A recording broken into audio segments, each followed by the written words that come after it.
പിതാവിനും പുത്രനും പരിശുദ്ധാത്മാവിനും സ്തുതി ആദ്യം എന്നേക്കും തന്നെ ആമേൻ.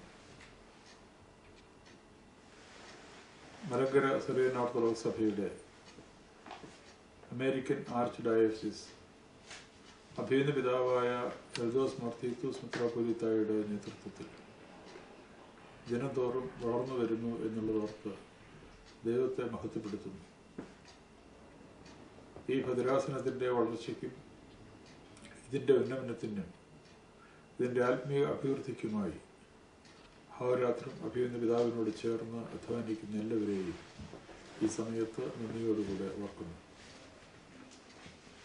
ഈ നാളുകളിൽ ഇവിടെ എത്തിച്ചേരുവാനും നിങ്ങളോടൊരുമിച്ച് കുറച്ച് നാളുകൾ, കുറച്ച് ദിവസങ്ങൾ ചെലവഴിക്കുവാനും ഇടയാക്കിയ ദൈവസ്നേഹത്തെ ഓർത്ത് ഒരിക്കൽ കൂടെ ദൈവത്തെ മഹത്വപ്പെടുത്തട്ടെ.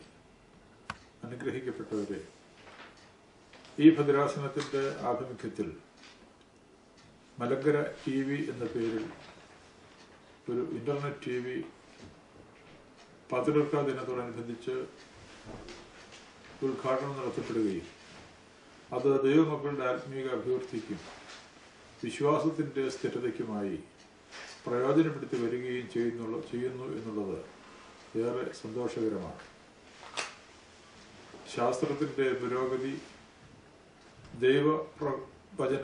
ദൈവവചന പ്രഘോഷണത്തിനായി നമുക്ക് ഉപയോഗിക്കുവാൻ സാധിക്കുന്നത് ഏറ്റവും സന്തോഷകരവും അനുഗ്രഹദായകവുമാണ്.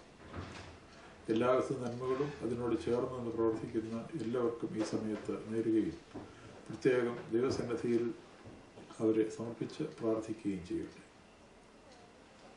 നമ്മുടെ കർത്താവിൻ്റെ രക്ഷാകരമായ പീഠാനുഭവത്തിലേക്ക് നാം അടുത്തു വരുമ്പോൾ പരസ്യ ശുശ്രൂഷയ്ക്ക് മുൻപ് നമ്മുടെ കർത്താവ് അനുഷ്ഠിച്ചതായ 40 ദിവസത്തെ നോമ്പിനെ സഭ ആചരിക്കുന്ന നാളുകളാണിത്.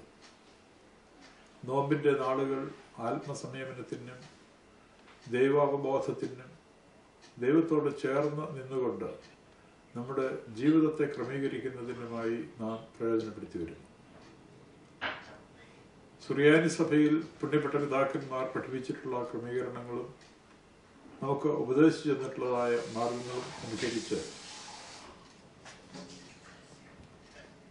നോമ്പിൻ്റെ അനുഷ്ഠാനങ്ങളെക്കുറിച്ച് ഒരുപാട് കാര്യങ്ങൾ നമുക്കറിയുവാൻ സാധിക്കും.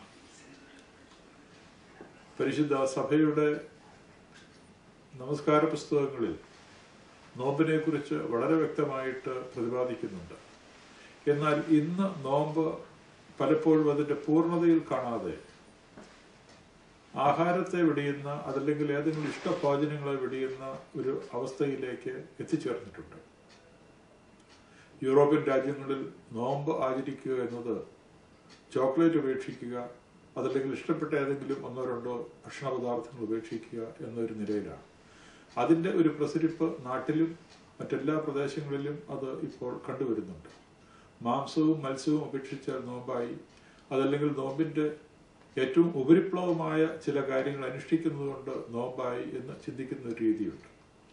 എന്നാൽ സുറിയാനി സഭയുടെ ആരാധനാക്രമത്തിൽ നോമ്പിനെ കുറിച്ച് പറയുമ്പോൾ സ്നേഹത്തിന്, ക്ഷമയ്ക്ക്, വിട്ടുവീഴ്ചയ്ക്ക്, പരസ്പരമുള്ളതായ സഹവർത്തിത്വത്തിന് ഒക്കെയും വലിയ അർത്ഥമാണ് കൊടുക്കുന്നത്. ദരിദ്രന്മാരോടുള്ളതായ നമ്മുടെ സഹതാപം, അവരോടുള്ളതായ സ്നേഹം, സഹതാപത്തെക്കാൾ ഉപരി അവരെ സ്നേഹിച്ച് അവർക്ക് വേണ്ടി നമുക്ക് ചെയ്യുവാൻ സാധിക്കുന്ന നന്മകൾ, നഗ്നന്മാരെ ഉടുപ്പിക്കുന്നത് തുടങ്ങി ഒരുപാട് കാര്യങ്ങൾ നമ്മുടെ പ്രാർത്ഥനാക്രമത്തിൽ കാണുവാൻ സാധിക്കും. സുറിയാനി സഭയുടെ പിതാക്കന്മാർ പ്രാർത്ഥനകൾ ക്രോഡീകരിച്ചിട്ടുള്ളത് നോമ്പിലും ഉപവാസത്തിലും ദൈവത്തോട് ചേർന്ന് നിന്നുമാണ്. വേദപുസ്തകത്തെ അടിസ്ഥാനമാക്കിയാണ് നമ്മുടെ എല്ലാ പ്രാർത്ഥനകളും ക്രമീകരിച്ചിട്ടുള്ളത്. വിശുദ്ധനായ അപ്രേമിൻ്റെ മിമ്രാകളും മറ്റ് പ്രാർത്ഥനാക്രമങ്ങളും പരിശോധിക്കുമ്പോൾ അതിനെക്കുറിച്ച് പഠിച്ചിട്ടുള്ളവരും അതിനെക്കുറിച്ച് പഠിക്കുമ്പോൾ നമുക്ക് മനസ്സിലാക്കുവാൻ സാധിക്കുന്നത് വേദപുസ്തകത്തിൽ ഉപയോഗിച്ചിട്ടുള്ള വാക്കുകളും വാചകങ്ങളും ചേർത്താണ് ആ പിതാവ്, ആ പരിശുദ്ധൻ എല്ലാ പ്രാർത്ഥനകളും മിമ്രാകളും എഴുതി ചേർത്തിട്ടുള്ളത്. ഇതുപോലാണ് എല്ലാ പിതാക്കന്മാരും സുറിയാനി സഭയുടെ പ്രാർത്ഥനകൾ എഴുതി ഉണ്ടാക്കിയിട്ടുള്ളത്. സുറിയാനി സഭയുടെ ആരാധന, സുറിയാനി സഭയുടെ പ്രാർത്ഥനകൾ അതേറ്റവും മഹത്തരമായി തീരുവാനുള്ള കാരണവും വേദപുസ്തകം അടിസ്ഥാനപ്പെടുത്തിയും വേദപുസ്തകത്തോട് ചേർന്ന് നിന്നുമാണ് അവ ക്രമീകരിച്ചിട്ടുള്ളത് എന്നുള്ളതാണ്. നോമ്പിനെ കുറിച്ച് പരിശുദ്ധ വേദപുസ്തകം എന്ത് പറയുന്നു എന്ന് നമുക്ക് പരിശോധിക്കാം. യെശയ്യാപ്രവചനം 58-ാം അധ്യായത്തിന്റെ 5-ാം വാക്യം മുതൽ പരിശോധിക്കുമ്പോൾ നമുക്ക് അവിടെ ഇങ്ങനെ കാണുവാൻ സാധിക്കുന്നു: എനിക്ക് ഇഷ്ടമുള്ള നോമ്പും മനുഷ്യൻ ആത്മതപനം ചെയ്യുന്ന ദിവസവും ഇങ്ങനെയുള്ളത്: തലയെ വേഴത്തെ പോലെ കുനിയിക്കുക, രട്ടും വെണ്ണീരും വിരിച്ച് കിടക്കുക, ഇതാകുന്നു ഉപവാസം. ഇതിനോ നീ നോമ്പെന്നും യഹോവയ്ക്ക് പ്രസാദമുള്ള ദിവസമെന്നും പേര് പറയുന്നത്. നോമ്പിനെ കുറിച്ച് യെശയ്യാപ്രവാചകൻ ചോദിക്കുന്ന ചോദ്യം ഇതാണ്. സുറിയാനി സഭയുടെ പിതാക്കന്മാർ എഴുതിയിട്ടുള്ള ആരാധനാക്രമങ്ങൾ പരിശോധിക്കുമ്പോഴും ഈ സന്ദേശത്തിന് വലിയ അർത്ഥം കൊടുത്തിട്ടുള്ളതായി നമുക്കറിയുവാൻ സാധിക്കും. നീ നോമ്പെന്നും ഉപവാസമെന്നും പറയുന്നത് നിന്റെ തലയെ വേഴത്തെ പോലെ കുനിച്ച് നീ രട്ടിലും വെണ്ണീരിലും കിടന്ന് ജീവിക്കുന്നത്, നിന്റെ സുഖസൗകര്യങ്ങൾ ഉപേക്ഷിക്കുന്നത്, അതാണ് നോമ്പ്, അതാണ് ഉപവാസം. എന്നാൽ ഉപവാസം എന്ത്, നോമ്പെന്ത്, യഹോവയ്ക്ക് ദൈവത്തിന് പ്രീതികരമായ ഉപവാസവും നോമ്പ് എന്ത് എന്ന് തുടർന്നുള്ളതായ വാക്യത്തിൽ പറയുന്നു. 6-ാമത്തെ അധ്യായം ഇങ്ങനെ വായിക്കുന്നു. 6-ാമത്തെ വാക്യം 58-ാം അധ്യായത്തിന്റെ 6-ാം വാക്യം ഇങ്ങനെ വായിക്കുന്നു: അന്യായത്തിന്റെ ബന്ധനങ്ങളെ അഴിക്കുക, നുകത്തിന്റെ അമിക്കയറുകളെ അഴിക്കുക, പീഡിതരെ സ്വതന്ത്രരായി വിട്ടയക്കുക, എല്ലാ നുകത്തെയും തകർക്കുക, ഇതല്ലയോ എനിക്കിഷ്ടമുള്ള ഉപവാസം. ഇതിന് ചരിത്രപരമായ ഒരു പശ്ചാത്തലമുണ്ട്. അന്നത്തെ ജീവിത സാഹചര്യങ്ങളിൽ യജമാനന്മാരും അടിമകളും ഉണ്ടായിരുന്ന ഒരു കാലഘട്ടത്തിൽ അവിടെ അന്യായമായി മനുഷ്യരെ ബന്ധനത്തിലാക്കുവാനും മനുഷ്യരുടെ മേൽ ഭരണം നടത്തുവാനും അധികാരമുള്ള അധികാരികൾ ഉണ്ടായിരുന്ന ഒരു കാലഘട്ടത്തിൽ ആണ് ഇത് എഴുതപ്പെടുന്നത്. അതിന്റെ വിശദാംശങ്ങളിലേക്ക് ഞാനിപ്പോൾ കിടക്കുന്നില്ല. അന്യായത്തിന്റെ ബന്ധനങ്ങളെ അഴിച്ചു കളയുന്നത്,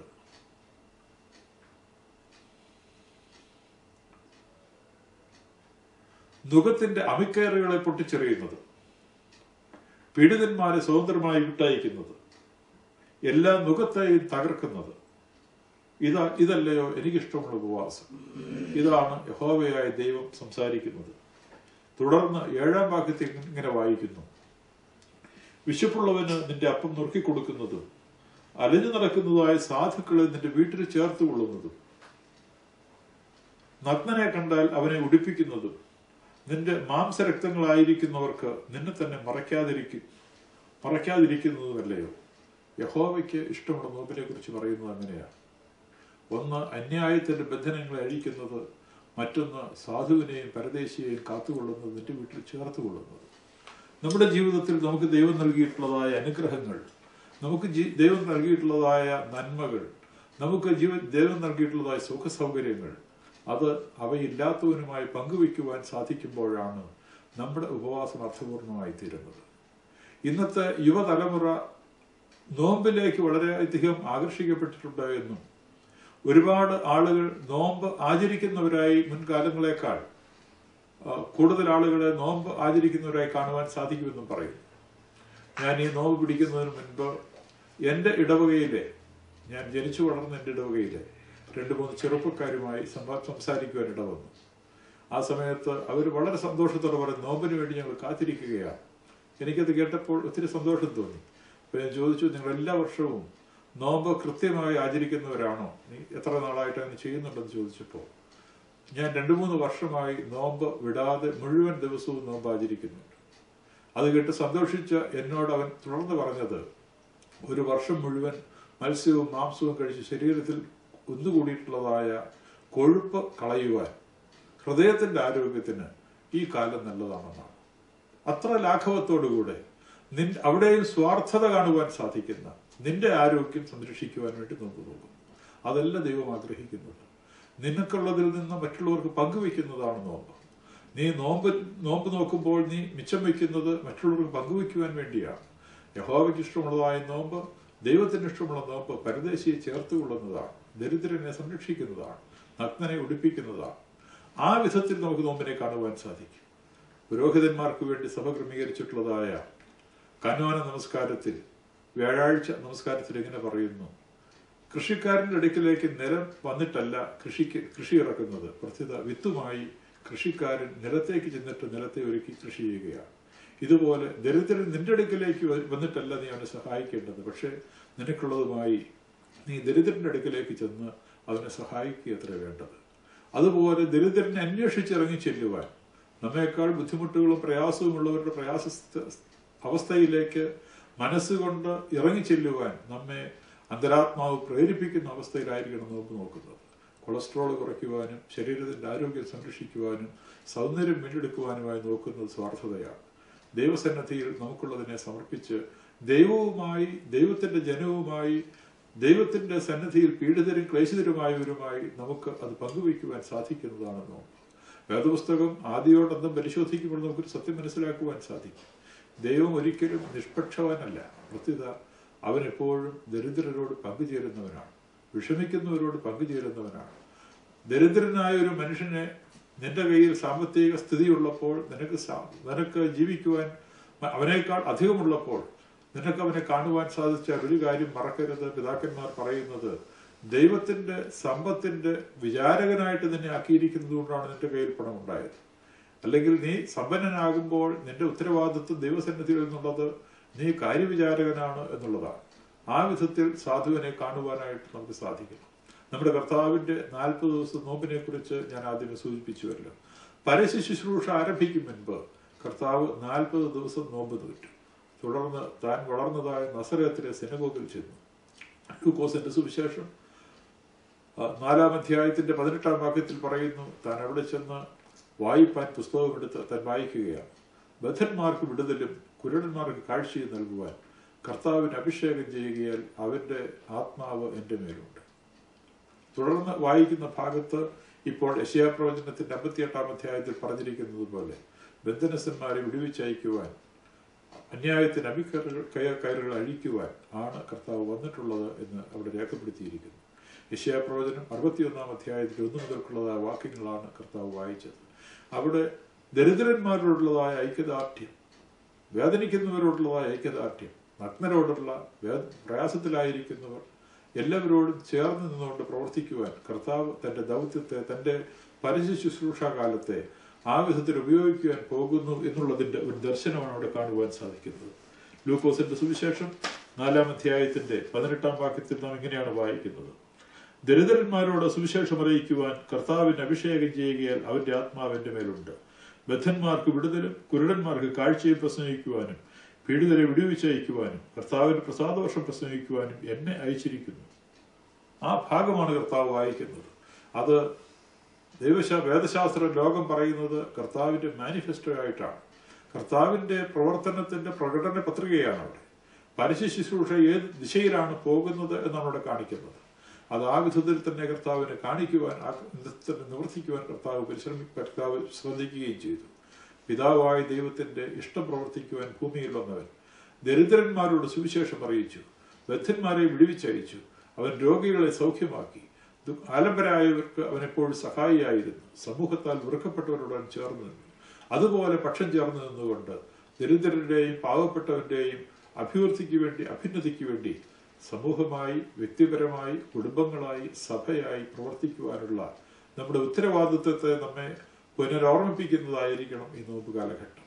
ഈ നോമ്പിന്റെ നാളുകൾ നമുക്ക് നമ്മുടെ കർത്താവിൽ നിന്ന് ശക്തി പ്രാപിച്ചുകൊണ്ട് ദൈവത്തോട് ചേർന്ന് നിന്ന് പ്രവർത്തിക്കുവാൻ, സ്വാർത്ഥത വെടിഞ്ഞ് ദൈവസ്നേഹത്തിൽ സർവത്തെയും കാണുവാൻ നമുക്ക് സാധിക്കട്ടെ എന്ന് വളരെ വിനയത്തോടുകൂടെ പ്രാർത്ഥിക്കുന്നു. ബദ്ധന്മാരെ വിടുവിച്ചയക്കുവാൻ, ദരിദ്രന്മാർക്ക് നന്മയുടെ സുവിശേഷം അറിയിക്കുവാൻ, പീഡിതന്മാരെ സഹായിക്കുവാൻ, നഗ്നരെ ഉടുപ്പിക്കുവാൻ, ഏതു വിധത്തിലും ആവശ്യക്കാരായ ആളുകളോട് ചേർന്ന് നിൽക്കുവാൻ, ദൈവത്തിന്റെ കാര്യവിചാരകന്മാരായി ജീവിക്കാൻ നമുക്ക് തുടർന്നുള്ളതായ കാലങ്ങളിൽ സാധിക്കുന്നതിനുള്ളതായ ശക്തി സംഭരിക്കുവാൻ ഈ നോമ്പുകാലം നമ്മെ സഹായിക്കട്ടെ എന്ന് വിനയത്തോടെ പ്രാർത്ഥിക്കുന്നു.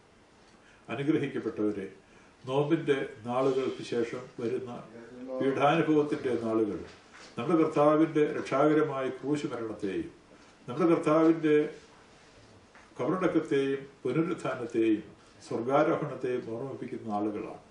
ആ നാളുകൾ പ്രത്യാശയുടെയും പ്രതീക്ഷയുടെയും, മരണത്തിന്മേൽ നമ്മുടെ കർത്താവ് ജയിച്ച് മരണത്തെ തോൽപ്പിച്ചതിൻ്റെ ഓർമ്മയെ, നിത്യതയിലേക്കുള്ള നമ്മുടെ പ്രവേശത്തെ നമുക്ക് കാണിച്ചു തരുന്ന മഹത്തായ ദിവസങ്ങളാണ്. ഈ നാളുകളിൽ ആ സന്തോഷം അനുഭവിപ്പാൻ, ഉയർപ്പിൻ്റെ എല്ലാവിധ നന്മകളും അനുഗ്രഹങ്ങളും നമ്മുടെ സമൂഹത്തിൽ നിറഞ്ഞു നിൽക്കുവാൻ, നമ്മുടെ കർത്താവിനെ കൂടുതലായി അറിഞ്ഞ് അവനോട് ചേർന്ന് നിന്ന് നമ്മുടെ കർത്താവിൻ്റെ ഹിതമനുസരിച്ച് ജീവിക്കാൻ ദൈവം തമ്പുരാൻ നമുക്ക് ശക്തി നൽകട്ടെ എന്ന് വിനയത്തോടെ പ്രാർത്ഥിക്കുകയും എല്ലാവരും അനുഗ്രഹിക്കട്ടെ.